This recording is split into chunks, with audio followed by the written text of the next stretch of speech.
They say behind every great man is a great woman. But in Ethan James's case, behind him was the woman who owned the very ground he walked on, and he didn't even know it. He thought he was the CEO, the tycoon, the genius. He thought his quiet wife, Evelyn, was just a trophy gathering dust in their Hamptons estate. So he replaced her with a younger, hungrier model. He served Evelyn divorce papers, thinking he'd walk away with $500 million. He was wrong. When he signed those papers, he didn't just end a marriage. He triggered a clause in a blind trust that would erase his existence from the corporate world in less than 24 hours. This is the story of how a man chose his mistress over his wife, only to realize too late that his wife was the one holding the leash.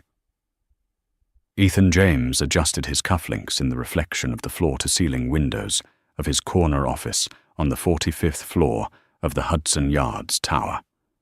Below him, New York City looked like a circuit board, humming with energy he believed he controlled. He was the CEO of James Hart, a logistics and shipping conglomerate that moved everything from microchips to crude oil across the Atlantic. At 48, Ethan was the picture of American corporate royalty: silver fox hair, a jawline that could cut glass, and a bespoke Brioni suit that cost more than most people's cars. "Sir, the merger documents with the Omni Group are ready for review." His assistant, a terrified young man named Greg, stammered from the doorway. "Leave them," Ethan said, not turning around. "And cancel my dinner with Evelyn. Tell her the European markets are volatile. I'll be late." He wasn't going to be late. He was going to be with Jessica. Jessica Ford was 26, the new VP of marketing he'd personally headhunted from a boutique firm in Chicago. She was everything Evelyn wasn't: loud, ambitious, demanding, and visibly impressed by Ethan's power. Evelyn, his wife of 20 years, had become part of the furniture. She was soft-spoken, charitable, and maddeningly content with gardening at their estate in Greenwich. She never asked about the stock price. She never challenged him. She just poured tea and smiled that vague, gentle smile. Ethan hated it. He needed fire, and Jessica was an inferno. Later that evening, at a secluded table in Le Bernardin, Jessica swirled her Pinot Noir. "Are you going to do it, Ethan?" she asked, her voice low. "Or are we going to keep playing house while she picks out drapes for the summer home?" Ethan reached across the table, taking her hand. "I spoke to the lawyers at Skadden today. The paperwork is drafted. We're in a community property state for the primary residence.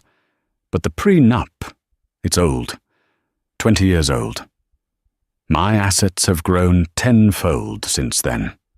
I'll give her the Greenwich house, a generous alimony, and send her on her way. She won't fight. Evelyn doesn't have the stomach for a fight." "And the company?" Jessica pressed, her eyes gleaming. "The company is mine," Ethan scoffed, taking a sip of his wine. "I built James Hart.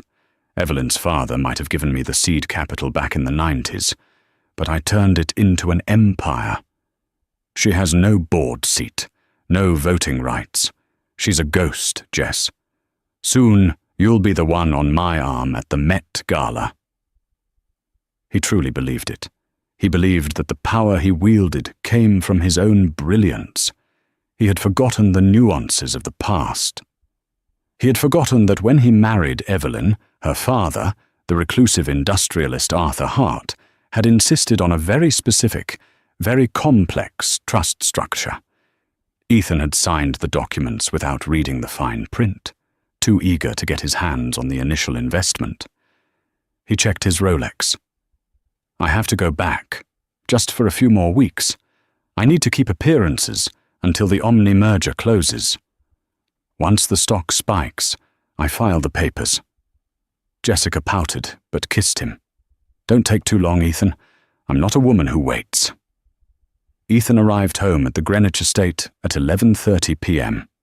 The house was dark, save for a single lamp in the library. He walked in to find Evelyn sitting in a leather armchair, a book in her lap. She was wearing a simple silk robe, her face scrubbed clean of makeup. She looked older than Jessica, yes, but there was an elegance to her that Ethan had grown too blind to see. "You're late," she said softly. "Europe," Ethan lied smoothly, pouring himself a scotch. "The Omni deal is complicated. You wouldn't understand." Evelyn closed her book. It wasn't a novel. It was a bound report on maritime shipping regulations in the South China Sea. Ethan didn't notice. "I understand more than you think, Ethan," she said. "Did you eat?" "I grabbed something at the office." Another lie. He smelled of Le Bernardin's signature truffle sauce and Jessica's heavy Chanel perfume. "Ethan," Evelyn said, standing up. She was small, but she held herself with a peculiar stillness. "Is there something you want to tell me? You've been distant." Ethan looked at her, feeling a surge of pity mixed with contempt. She was so pathetic, he thought, so desperate to hold on to him. "I'm just tired, Evie," he sighed. "Go to bed. I have calls to make." He watched her walk up the grand staircase. He felt like a shark watching a seal. He had no idea that the seal was actually a leviathan, currently dormant, waiting for the water to be disturbed. The next morning, Ethan made a call to his private wealth manager at J.P. Morgan. "Move $2 million into the discrete account in the Caymans," Ethan ordered. "I want to buy a diamond, a big one, canary yellow." "For Mrs. Sinclair?" the banker asked. "No," Ethan said, a cruel smirk playing on his lips. "For the future Mrs. Sinclair." 3 weeks later, the Omni merger was finalized. James Hart's stock jumped 18% overnight. Ethan was personally worth $80 million more at 9:00 a.m. than he had been at 8:00 a.m. He was invincible. He decided to do it on a Friday. He wanted the weekend to move Jessica into the penthouse while Evelyn packed her bags in Greenwich. He instructed his driver to take him home early. When he arrived, the house was unusually active. Staff were moving about, polishing silver. Evelyn was in the conservatory, arranging white lilies. "Ethan?" she asked, surprised, wiping her hands on an apron. "You're home early. Is everything okay?" Ethan walked into the room, flanked by 2 men in dark suits. One was his personal attorney, a shark named Silas Vane. "Sit down, Evelyn," Ethan said. His voice was devoid of warmth. Evelyn looked at the men, then at Ethan. She untied her apron and sat on the edge of a wicker sofa. She didn't tremble. She didn't cry. She just folded her hands in her lap. "Who are these men?" she asked calmly. "This is Silas Vane. He represents me," Ethan said. He pulled a thick envelope from his inner jacket pocket and tossed it onto the glass coffee table. It landed with a heavy thud. "I'm leaving you, Evelyn." The silence in the conservatory was deafening. A clock ticked on the wall. Outside, a gardener was mowing the lawn. "I see," Evelyn said. Her voice didn't crack. "Is it Jessica?" Ethan blinked. He hadn't realized she knew the name. "It doesn't matter who it is. What matters is that this marriage is over. We've grown apart. I need a partner who understands my world, Evelyn. Someone who can stand beside me at the top, not someone who hides in the garden." "I see," she repeated. "And the terms?" Silas Vane stepped forward. "Mr. Sinclair is being incredibly generous. You keep this house. You keep your jewelry.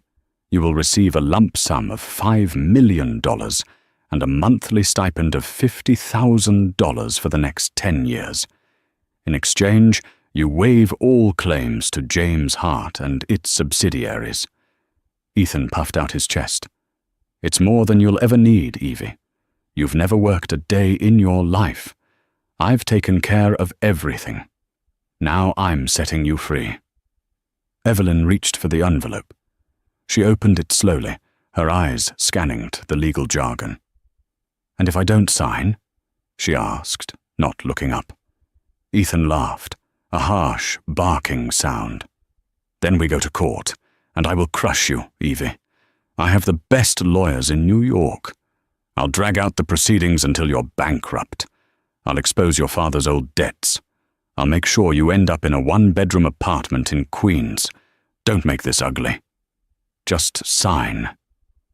Evelyn looked up then. Her eyes were a striking shade of grey, usually soft, but now they looked like polished steel. "You really believe that, don't you?"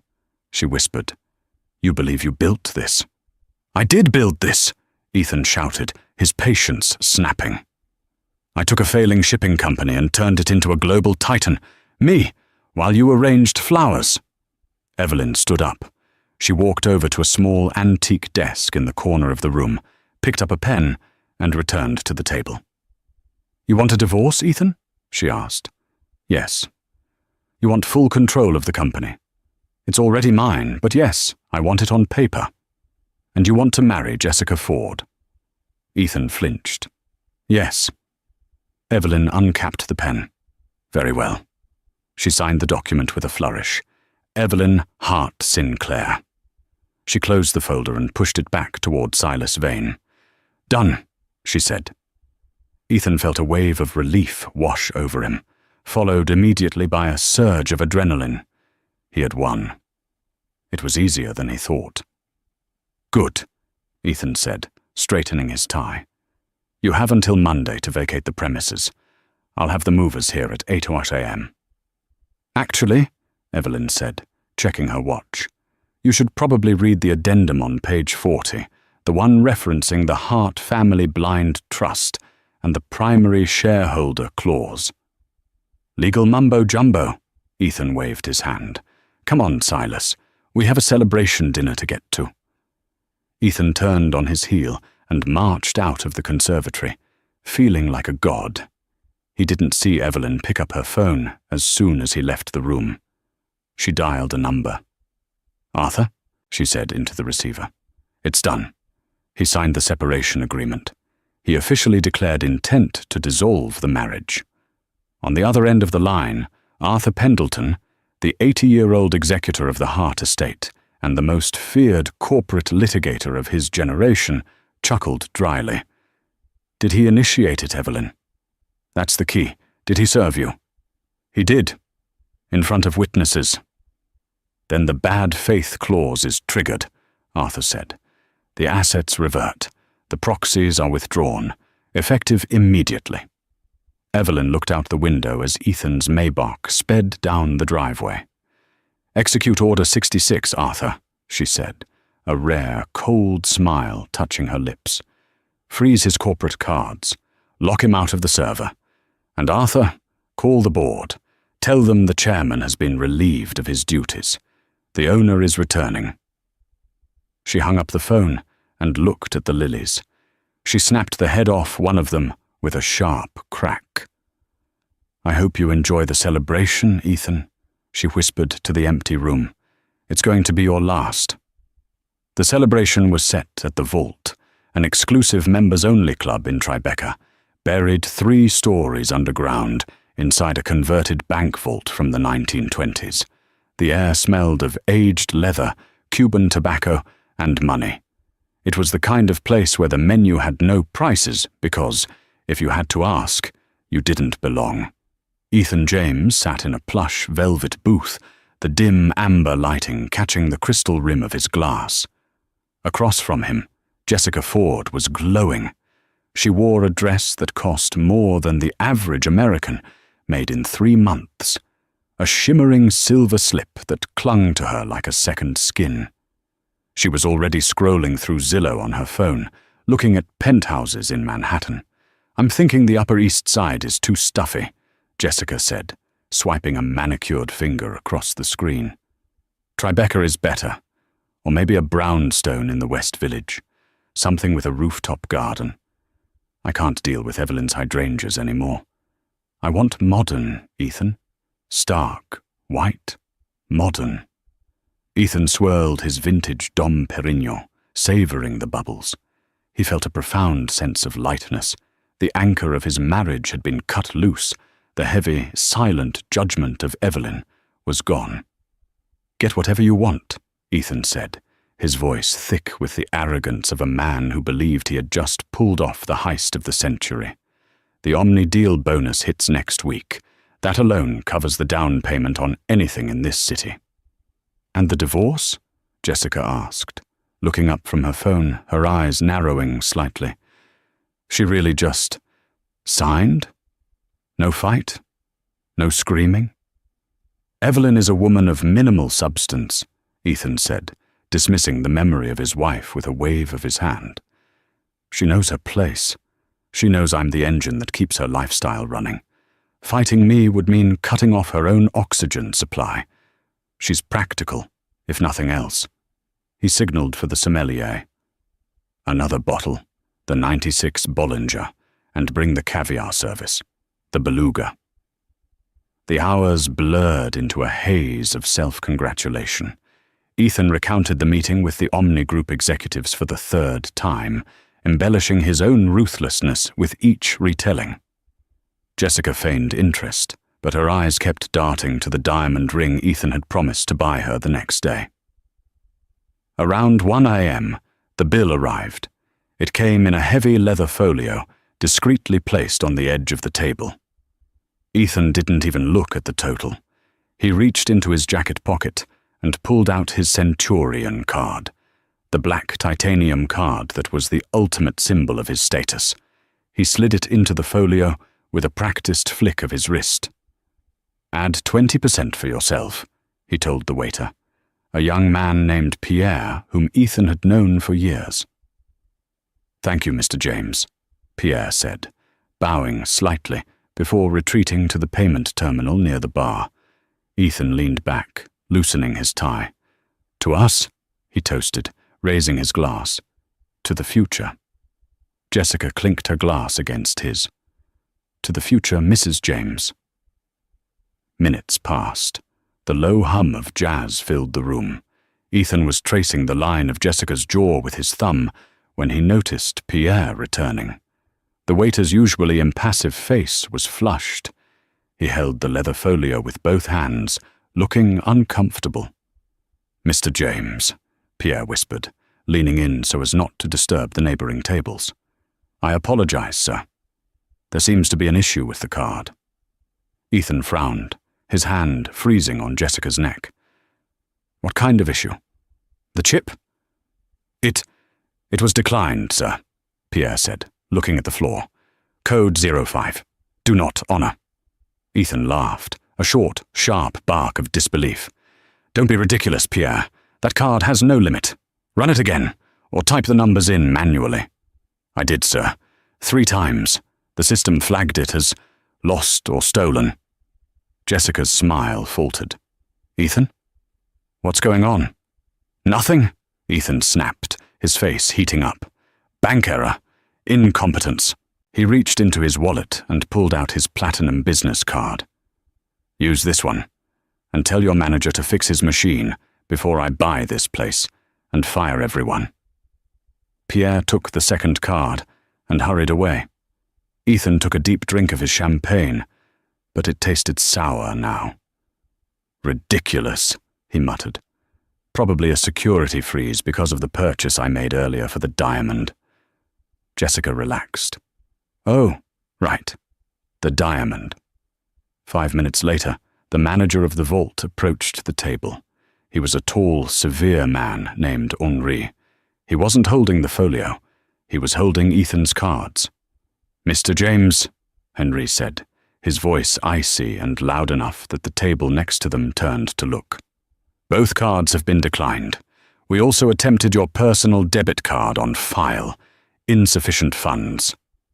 The silence that fell over the table was heavy, suffocating. "That is impossible," Ethan hissed, standing up. He towered over the manager, using his height to intimidate. "I have over $4 million in liquid cash in that checking account alone. Run it again." "I cannot, sir," Henry said, his face impassive. "The terminal says, 'Refer to issuer, confiscate card.' I am afraid I cannot return these to you." "You're stealing my cards?" Ethan roared. The jazz band seemed to stop playing. Every eye in the club was on him.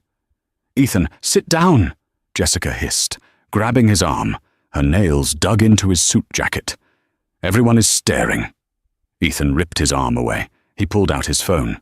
"I'll clear this up right now. I'm calling J.P. Morgan." He dialed his private banker's personal cell number. It rang once. Then, a mechanical voice he had never heard before spoke. "The number you have dialed is no longer in service." He frowned and dialed the main concierge line for high-net-worth clients. "Welcome to J.P. Morgan. Please enter your account number." Ethan punched in the digits he had memorized for a decade. "We are sorry. That account number is not recognized. If you are a new customer, please press 1. His hands began to tremble. A cold bead of sweat trickled down his spine. This wasn't a glitch. A glitch was a double charge. A glitch was a frozen screen.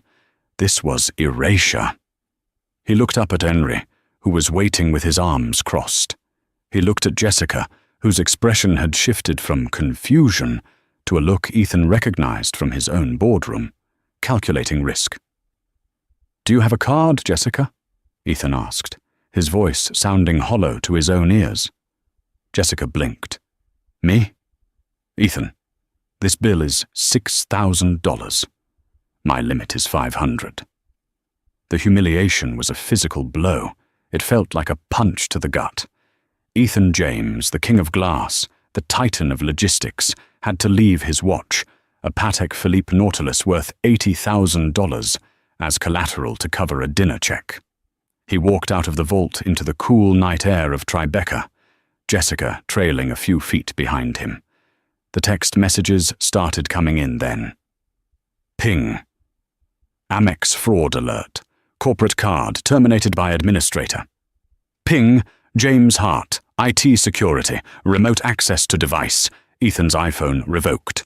Data wipe initiating in 30 seconds. "Ethan," Jessica said, her voice sharp. "What the hell is happening?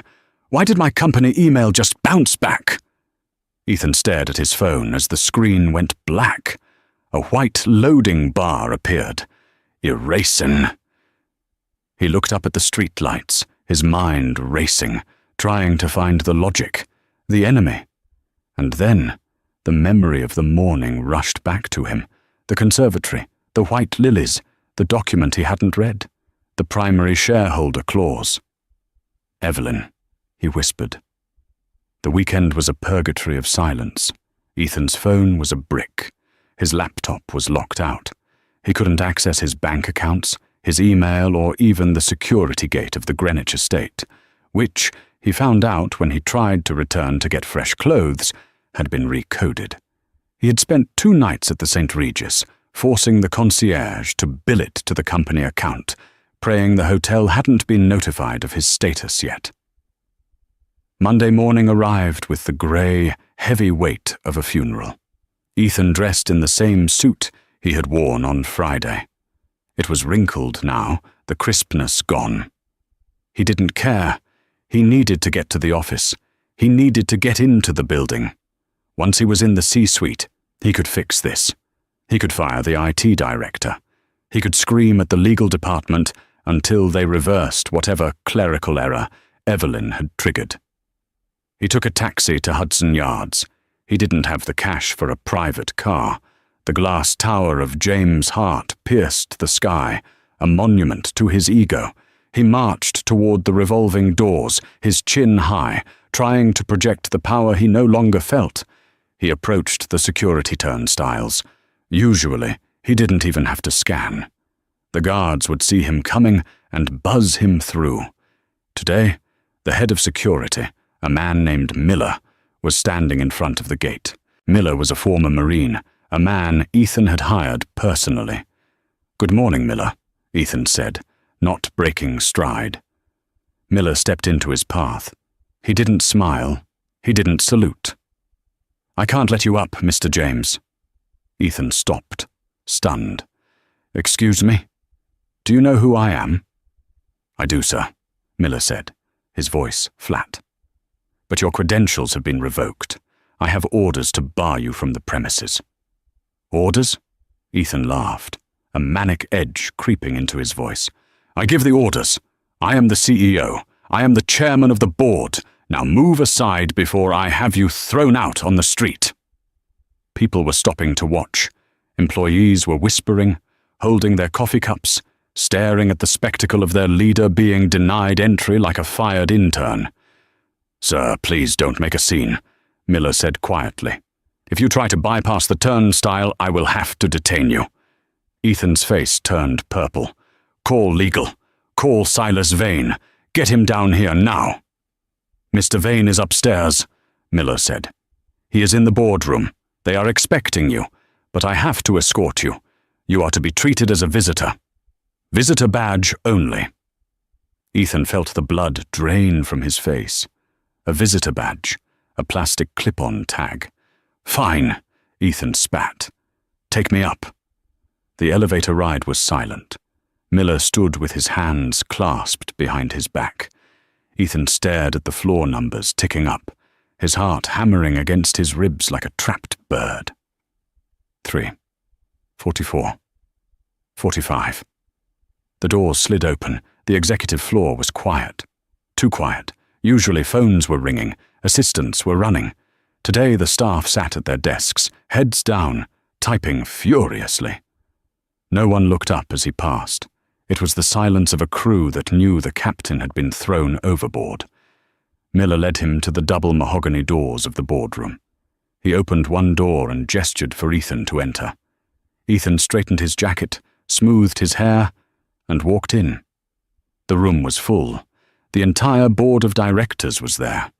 Silas Vane, his own lawyer, was sitting at the far end, looking pale and refusing to meet Ethan's eyes. But it was the person at the head of the table who sucked the air out of Ethan's lungs. Evelyn was sitting in his chair. She wasn't wearing her gardening clothes. She was wearing a tailored navy suit with a high collar, her grey hair pulled back in a severe, elegant chignon. She wore no jewellery except for a simple gold pin on her lapel, the crest of the Hart family. She looked small in the massive leather chair, yet she occupied the space with a terrifying gravity. To her right sat Arthur Pendleton, the octogenarian lawyer, looking like a vulture who had just spotted a fresh carcass. "You're in my seat," Ethan said. It was a weak opening, and he knew it. "Sit down, Ethan," Evelyn said. Her voice was not the soft murmur he was used to. It was projected, clear and resonant. It was the voice of a woman who had been listening to quarterly earnings calls for 20 years while pouring tea. Ethan remained standing. "What is this, Evelyn? Some kind of joke? Freezing my accounts? Locking me out? You're going to jail for corporate sabotage." "Read the bylaws, Ethan," Arthur Pendleton croaked, tapping a thick, leather-bound book on the table. "Specifically the Hart Family Trust, Section 4, Paragraph 2. "I don't care about your father's trust," Ethan shouted, slamming his hand on the table. "I built this company. When I took over, stock was at $10. Now it's at $200. I did that." "Me." "You managed the company, Ethan," Evelyn corrected him gently. "You didn't build it. My father built it. My grandfather built it. You were a steward." She picked up a single sheet of paper. "When you married me," she continued, her eyes locking onto his, "my father was concerned about your ambition. He admired it, but he didn't trust it. So he structured the shares differently. You were given Class B operational shares. They hold voting rights only as long as you are a member of the family in good standing." The room was deadly silent. Ethan looked at Silas Vane. "Is this true?" Silas nodded miserably. "I checked the original incorporation papers this morning, Ethan. I never looked at the 98 amendment because you told me you owned 51% outright." "I do." "No," Evelyn said. "You own 51% of the Class B stock, but the Class A preferred stock, the stock that holds veto power, the stock that controls the board, the stock that actually owns the assets, is held by the Hart Trust." She leaned forward. "And the trust has a trigger clause. In the event of a filed separation initiated by the non-blood spouse against the blood heir, all Class B shares revert to the trust immediately upon signature." Ethan felt his knees give way. He slumped into the nearest chair. "You signed the divorce papers, Ethan," Evelyn said, her voice devoid of pity. "You initiated the separation. In doing so, you effectively resigned. You don't own 51% of this company. You don't own 1%. You don't even own the chair you're sitting in." Ethan looked around the room. The board members, men and women he had golfed with, dined with, enriched, were all looking at Evelyn. They knew where the power lay. They were survivors. "But the merger," Ethan stammered. "The Omni deal. I'm the only one who understands the logistics." "Actually," Evelyn said, glancing at a file in front of her, "I've been reviewing the Omni deal. It's sloppy. You're over-leveraging our European distribution network to pay for short-term stock gains. It's a vanity project. I'm cancelling it." "You can't!" Ethan screamed. "The market will crash." "The market respects stability," Arthur Pendleton interjected. "And Mrs. Hart Sinclair has just been appointed interim CEO by a unanimous vote of the Class A shareholders, which is to say herself." Evelyn stood up. She walked around the table until she was standing next to Ethan. He smelled the faint scent of lilies and steel. "You wanted a partner who understood your world, Ethan," she said softly, echoing his words from the conservatory. "I understood it better than you ever did. I let you play king because it made you happy, but you broke the one rule my father gave you: never bet against the house." She turned to Miller, who was standing by the door. "Please escort Mr. James out of the building. He has personal effects in his office. A few photos, a golf trophy. Let him take a box. But check it before he leaves. No laptops, no files." "Evelyn, please," Ethan whispered, the reality finally crushing him. "Don't do this. I'll fire Jessica. I'll tear up the papers. We can go back." Evelyn looked down at him. For a second, he saw a flicker of the woman who had loved him for 20 years. But then he saw the woman he had betrayed. "Go back?" she asked. "Ethan, the movers are at the Greenwich house right now. But they aren't packing my things. They're packing yours." She turned her back on him and walked toward the window, looking out over the city she now commanded. "Get him out of my sight."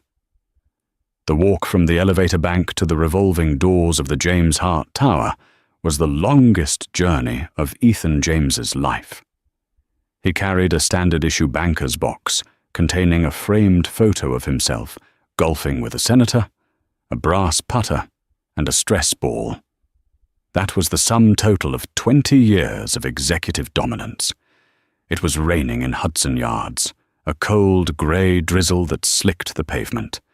Ethan stood on the curb, the box rapidly getting soggy. He instinctively raised his hand to hail a cab, then remembered he had no cash and no active credit cards. He lowered his hand, feeling the water seep into the shoulder of his Brioni suit. He had to get to Jessica. She was the only lifeline left. She was smart. She had her own savings, surely. They could regroup. He still had his contacts. He could start a consulting firm. He was Ethan James, damn it. People would pay for his brain, even if he didn't have the capital. He walked 40 blocks uptown to the St. Regis, where he had booked a suite for them under the company account. His Italian leather loafers blistered his feet. When he arrived at the hotel, he was dripping wet and out of breath. He marched to the front desk, ignoring the wary look of the concierge. "Key for suite 1402, Ethan demanded. "I lost mine." The concierge, a man who had bowed to Ethan for a decade, typed into his terminal. He frowned. "Mr. James," the concierge said, his voice dropping to a whisper. "I'm afraid that room has been locked out. We were contacted by the credit card issuer an hour ago. Fraud alert. We've been instructed to hold all luggage until the outstanding balance of $12,000 is settled." Ethan gripped the marble counter. "My fiancée is in that room. Ms. Ford." "Call her down." "Ms. Ford checked out 20 minutes ago, sir. She settled her personal incidental charges with her own card and left." Ethan felt the room spin. "Left? Where did she go?" "I believe she asked the doorman for a car to JFK, sir." Ethan turned and ran. He ran out of the hotel, ignoring the doorman, and sprinted toward the subway entrance. He jumped the turnstile, risking arrest, and caught an E-train toward the airport. He didn't know which terminal. He didn't know which flight. He just knew he had to stop her. He didn't make it to JFK. He made it to the platform at 53rd and Lexington before the adrenaline crashed. He sat on a grime-encrusted bench, surrounded by the screech of metal wheels and the smell of stale ozone.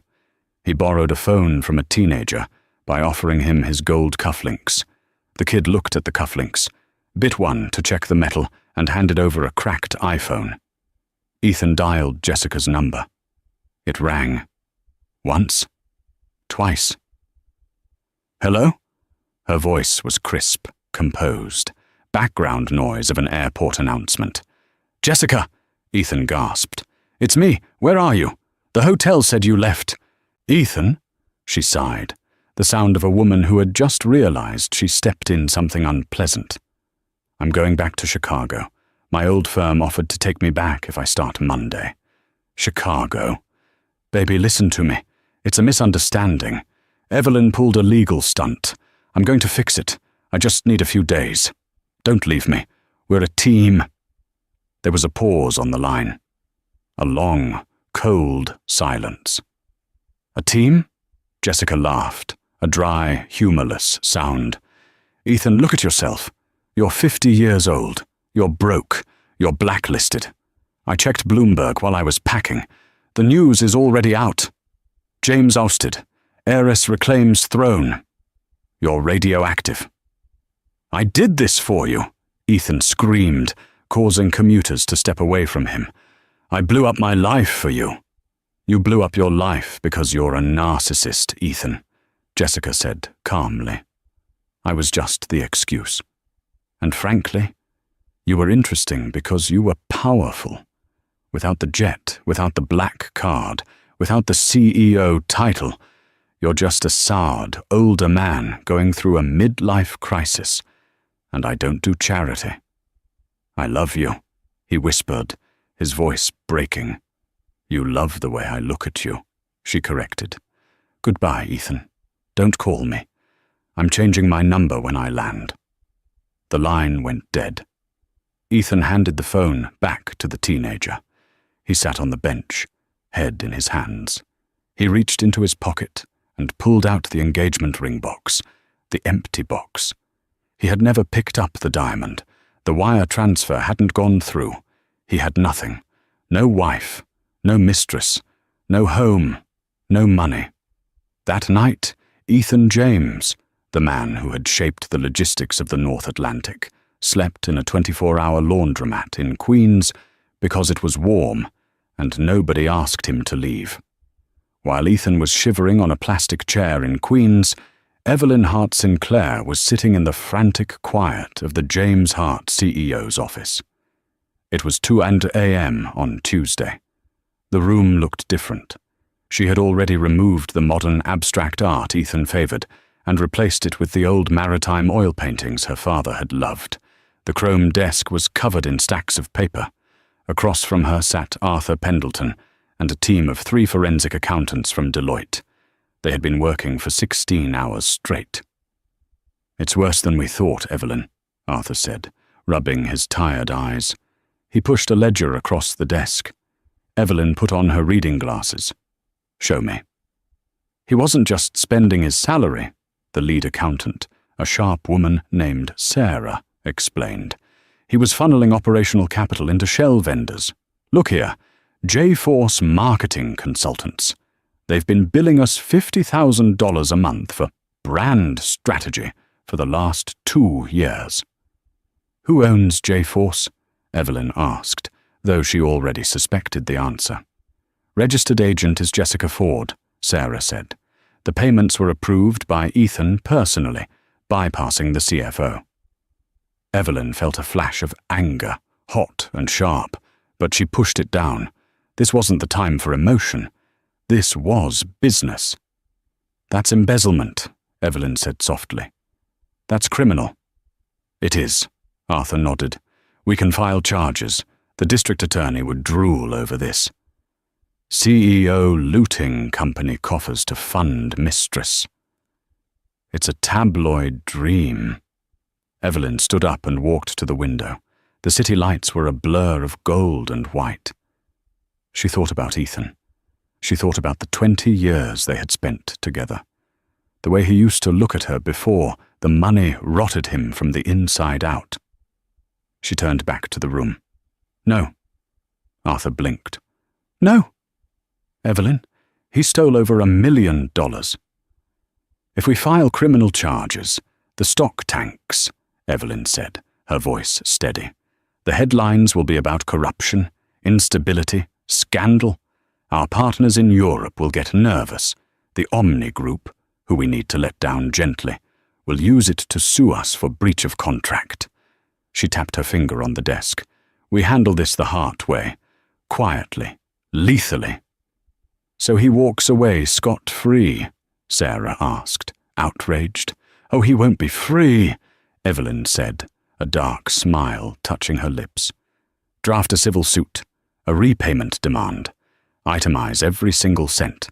The dinners, the flights, the marketing fees, the hotel suites. Calculate the interest, and serve it to him. He can't pay it, Arthur noted. He's destitute.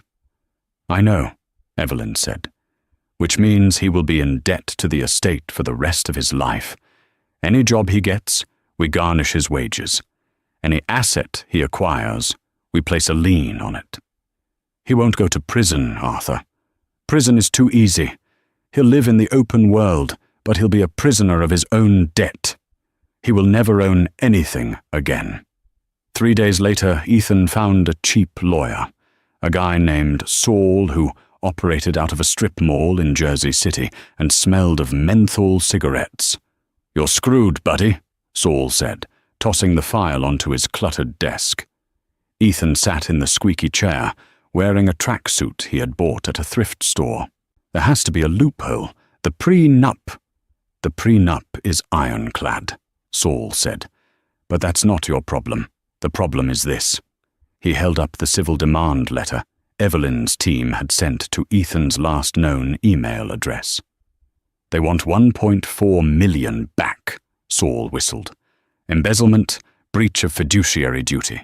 If you fight this in court, they'll depose the mistress. They'll air all the dirty laundry, and then they'll refer it to the FBI. Ethan paled.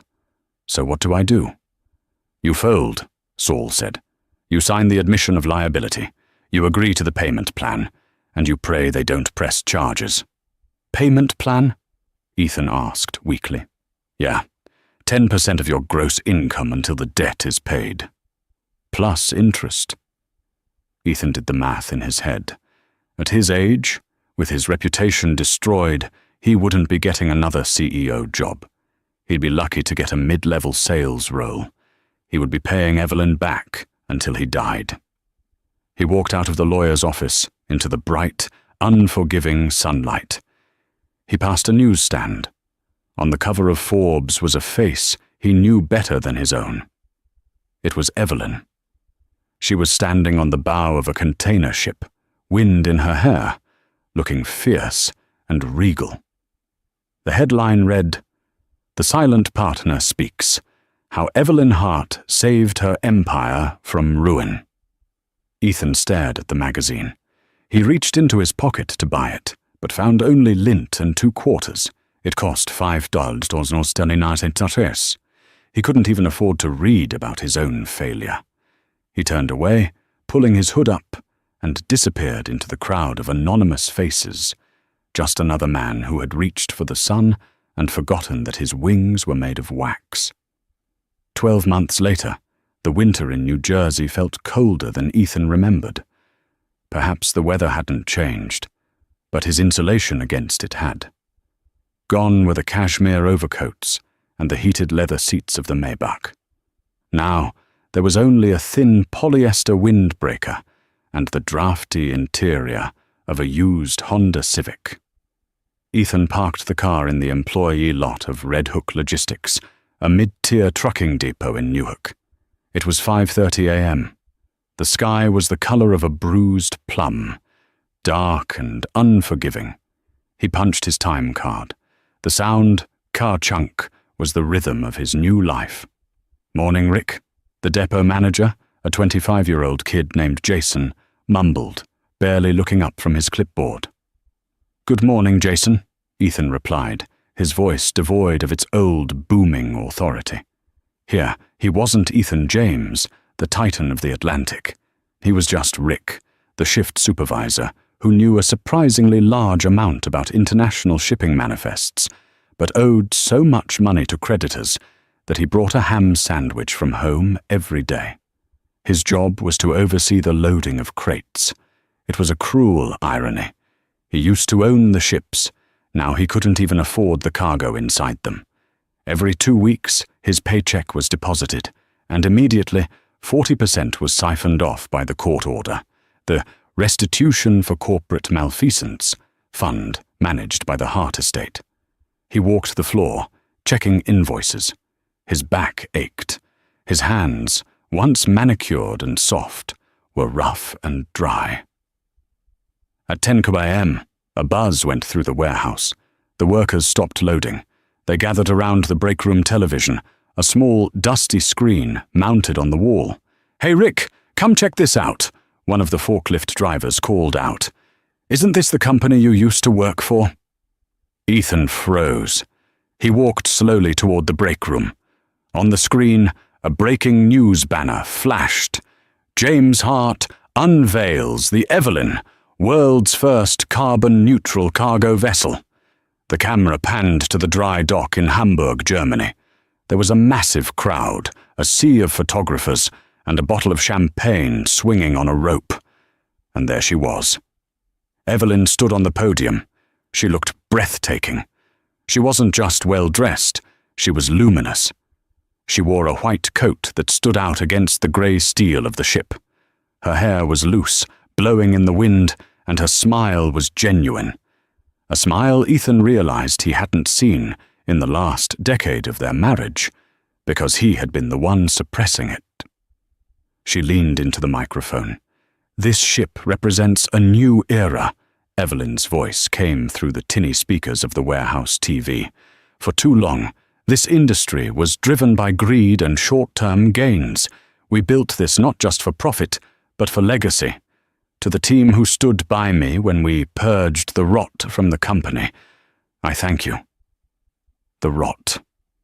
Ethan felt the eyes of the warehouse workers on him. They didn't know he was the Ethan James. They just knew he was an old guy who talked about the good old days. But Ethan felt the sting of her words as if she had slapped him across the face. "She's a shark," the forklift driver whistled admiringly. "I heard she took over after her husband tried to run the place into the ground. Guy was a total fraud." Ethan swallowed hard. "Yeah," he whispered. "A total fraud." He turned away from the screen and walked back out to the loading dock. He couldn't watch the champagne bottle smash against the hull. He couldn't watch the symbol of her victory and his erasure. He stepped outside for fresh air. The Newark shipping channel was visible in the distance. A massive container ship was slowly making its way out to sea. It was one of theirs, one of hers, the blue and gold chimney stack of James Hart. He reached into his pocket and pulled out his phone. He had Jessica's number saved, though he never called it anymore. He had looked her up once, months ago. She was married now to a hedge fund manager in Chicago. She was pregnant. She had moved on as easily as she changed handbags. He was the only one stuck in the amber of the past. A black limousine pulled up to the gate of the Red Hook logistics yard. Ethan frowned. Limos didn't come here. The window rolled down. A face he recognized peered out. It was Silas Vane, his former lawyer. Silas looked older, tired. Ethan walked over to the fence. "Silas, what are you doing here?" Silas looked at Ethan, taking in the cheap jacket, the grey stubble, the weariness in his eyes. He didn't mock him, he just looked sad. "I have papers for you, Ethan," Silas said, handing a manila envelope through the chain-link fence. "More lawsuits?" Ethan asked, his voice trembling. "I have nothing left, Silas. She took it all." "No," Silas said softly. "It's a release." Ethan opened the envelope. It was a single document. Notice of debt forgiveness. "She's cancelling the remaining debt," Silas explained. "The remaining $800,000. It's wiped clean. You're free, Ethan." Ethan stared at the paper. The ink blurred as his eyes filled with tears. He should have felt relief. He should have felt joy. But instead, he felt a crushing, final hollowness. "Why?" Ethan asked. "Why now?" "It's her birthday today," Silas said. "She told me she wanted to clear out all the old business. She said—" Silas hesitated. "Said what, Silas?" "She said she doesn't want to carry the weight of you anymore. As long as you owed her money, you were still attached to her. She wants to cut the final string." Ethan gripped the fence. The kindness was the ultimate cruelty. She wasn't forgiving the debt out of mercy. She was forgiving it out of indifference. She had grown so large, and he had become so small, that punishing him was no longer worth her energy. He wasn't an enemy anymore. He was a nuisance to be filed away. "Tell her," Ethan started, then stopped. What could he tell her? "I'm sorry. It was too little. I love you. It was too late. I was wrong?" She already knew. "Tell her nothing," Ethan said, looking down at his worn-out shoes. Silas nodded, rolled up the window, and the limousine drove away, kicking up dust that settled on Ethan's jacket. Ethan stood there for a long time. The wind bit through his clothes. He looked at the document in his hand. His freedom. He was free to go, free to start over at 51, free to be nobody. He folded the paper and put it in his pocket. "Hey, Rick!" Jason shouted from the bay door. "Break's over. Truck on Bay 4 needs signing." Ethan looked at the horizon, where the James Hart ship was just a speck against the grey sky. He straightened his back, wiped his face with his sleeve, and turned around. "Coming!" he called back. He walked back into the warehouse, into the noise and the dust, leaving the ghost of Ethan James outside in the cold, finally dead, while the man named Rick went back to work. In the end, Ethan James learned the hardest lesson of all. True power is never loud. He mistook his wife's silence for weakness and her patience for submission, failing to realize that while he was playing the role of the king, she was the one who owned the kingdom. He chased the illusion of youth and excitement, only to find himself discarded by the very world he thought he controlled. Evelyn didn't just win, she transcended him. She showed that dignity and intelligence are the ultimate weapons against arrogance. Ethan walked away with his freedom, but he left behind his legacy, proving that you should never bite the hand that feeds you, especially when that hand holds the pen to the trust fund. This story is a brutal reminder that the grass isn't always greener. Sometimes it's artificial turf waiting to be ripped out from under you. What do you think? Did Evelyn let him off too easy by forgiving the debt, or was cutting him off completely the ultimate revenge? Let me know your thoughts in the comments below. If you enjoyed this story of karma and justice, please hit that like button, share this video with someone who needs to hear it, and don't forget to subscribe and turn on the notification bell so you never miss a new story. Thanks for watching, and I'll see you in the next one.